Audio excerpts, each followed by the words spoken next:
Assalamualaikum warahmatullahi wabarakatuh. Perkenalkan, nama saya Fitri Vivinovita dengan NIM F105122139 dari kelas 6A2. Saya di sini akan melakukan praktikum secara virtual berbasis OLAPS, yaitu dengan materi gaya gesek. Adapun tujuannya yaitu mempelajari hubungan antara gaya gesek pembatas dan reaksi normal, mempelajari koefisien gesekan antara balok dan permukaan horizontal. Untuk kemampuan awal, peserta didik dapat memahami konsep dasar gesekan. Peserta didik mempelajari hubungan antara gaya gesek pembatas dan gaya reaksi normal yang bekerja pada suatu benda, dan dapat memahami konsep koefisien gesekan. Untuk petunjuk penggunaan, yaitu perhatikan simulasi yang sudah dilakukan dalam pembelajaran ini. Yang kedua, lakukan simulasi sesuai dengan langkah cara kerja. Yang ketiga, jawablah pertanyaan yang sudah disiapkan di LKPD ini. Adapun dasar teorinya yaitu gaya gesek statis adalah jenis gaya gesek yang muncul ketika dua saling benda bersentuhan dalam keadaan diam. Gaya ini memiliki nilai maksimum yang disebut gaya gesek pembatas, yaitu gaya minimum yang diperlukan untuk menggerakkan benda dari keadaan diam. Ketika gaya luar F diperbesar, akan terjadi kondisi di mana benda berada pada ambang pergerakan. Pada tahap ini, gaya gesek mencapai nilai maksimumnya, yaitu disebut dengan gaya gesek pembatas. Secara eksperimental ditemukan bahwa gaya gesek pembatas berbanding lurus dengan gaya normal yang dinyatakan dalam persamaan, yaitu F sama dengan mu per S dikali R, di mana mu S disebut koefisien gesek statis. Koefisien ini berdimensi tanpa satuan, tetapi nilainya bergantung pada sifat permukaan benda yang bersentuhan.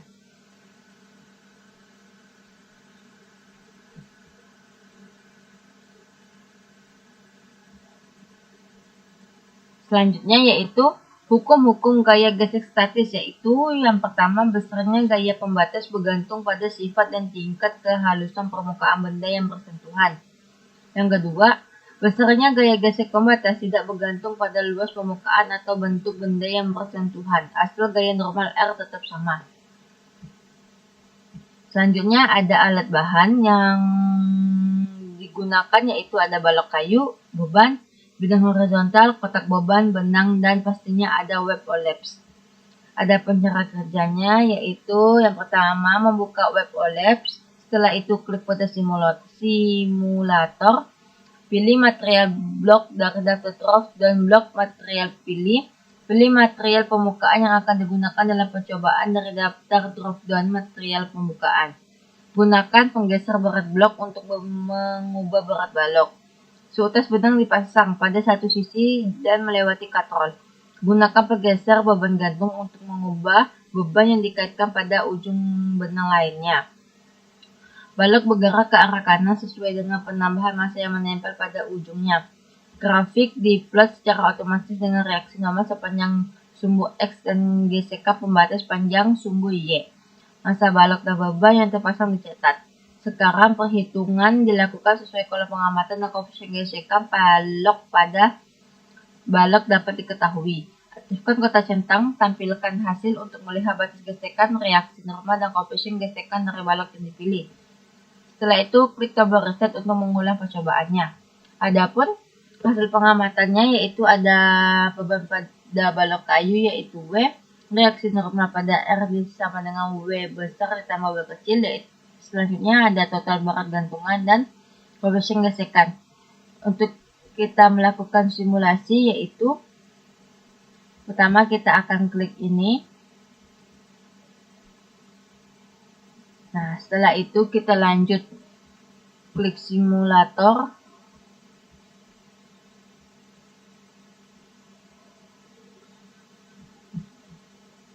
Nah, kita lihat beban pada kayu menggunakan 1200 dan total berat gantungannya 600. Nah, kita klik ini show result untuk melihat limiting variation, normal variation, dan koefisien. Menggunakan beban balok sebanyak 1200 dan massa bebannya menggunakan 900. Nah, dapat dilihat bahwa limiting frustration-nya yaitu 600, sedangkan normal reaksinya ada 1200 dan koefisien pada bebannya yaitu 0,5. Nih, sesuai sudah data yang sudah saya ambil, yaitu betul menggunakan dapat 1200 GWT dan 0,5 pada koefisien gesekan. Selanjutnya ada 1500 dan 750. Ini kita reset.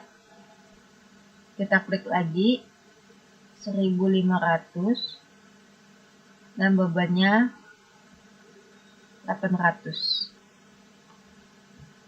Nah, dapat dilihat pada limiting frustration-nya yaitu 750, reaksi normalnya 1500 dan koefisiennya 0,5. Nih. Selanjutnya 1800 dan 900.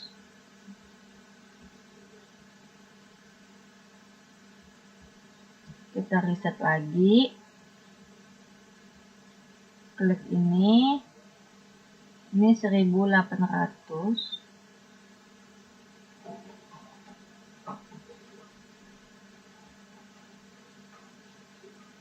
Nah, dapat dilihat pada limiting frustration-nya 900 gram per WT.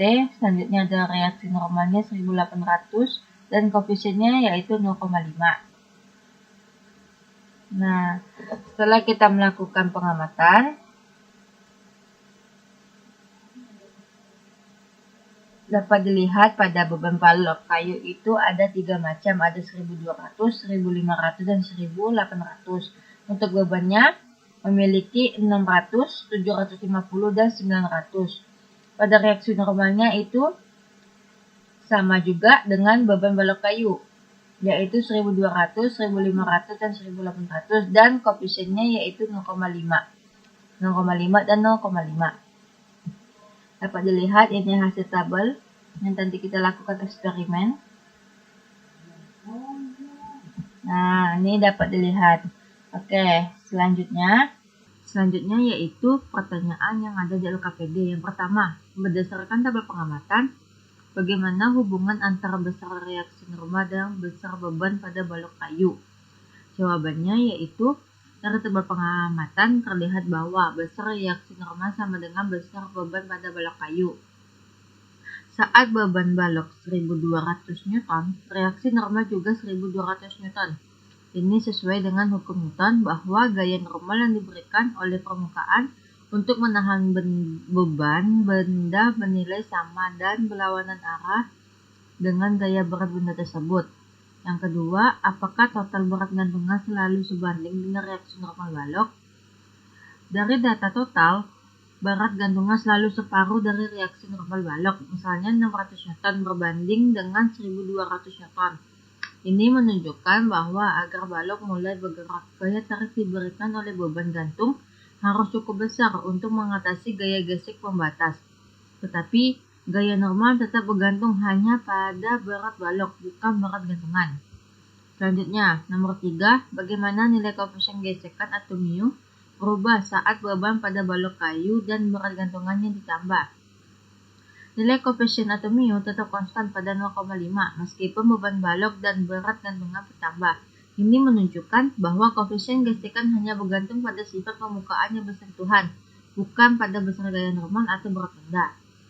Nomor 4, dari tabel hasil pengamatan, apakah nilai koefisien gesekan tergantung pada besar gaya normal? Jawabannya yaitu tidak, karena nilai koefisien gesekan tidak bergantung pada besar gaya normal. Koefisien gesekan merupakan sifat material permukaan yang bersentuhan dan tetap konstan untuk kombinasi permukaan tertentu. Besar gaya normal mempengaruhi besar gaya gesek, tetapi tidak mengubah nilai koefisien gesek itu sendiri.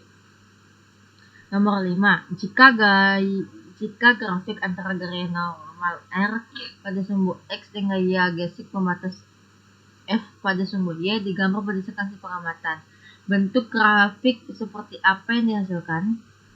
Apa yang ditunjukkan oleh kemiringan grafik tersebut? Jawabannya yaitu grafik yang dihasilkan akan berupa garis lurus yang melalui titik asal yaitu 0,0. Ini menunjukkan hubungan linear antar normal dengan gaya gesek pembatas. Kemiringan atau gradien dari garis tersebut adalah nilai koefisien gesekan yaitu mu dengan nilai 0,5. Yang terakhir, berdasarkan hasil eksperimen, apakah perubahan massa balok dan beban mempengaruhi besar gaya gesekan pembatas? Jawabannya yaitu iya, karena perubahan massa balok meningkatkan gaya normal sehingga besarnya gaya gesek pembatas juga meningkat. Namun, hubungan antara gaya gesek pembatas dan gaya normal tetap linear, karena koefisien gesekan tidak berubah. Ini sesuai dengan hukum gaya gesek, di mana gaya gesek pembatas sebanding langsung dengan gaya normal. Jadi, dapat disimpulkan, berdasarkan hasil percobaan menggunakan simulasi OLAPS, dapat disimpulkan bahwa gaya gesek pembatas sebanding secara langsung dengan gaya normal yang bekerja pada benda. Koefisien gesekan yang diperoleh baik melalui perhitungan langsung maupun melalui kemiringan grafik gaya normal terhadap gaya gesek pembatas tetap konstan dalam percobaan ini, yaitu sebesar 0,5. Meskipun terjadi perubahan pada berat balok dan beban gantung, hal ini menunjukkan bahwa koefisien gesekan bergantung pada sifat permukaan yang bersentuhan, bukan pada besar gaya normal atau luas permukaan kotak.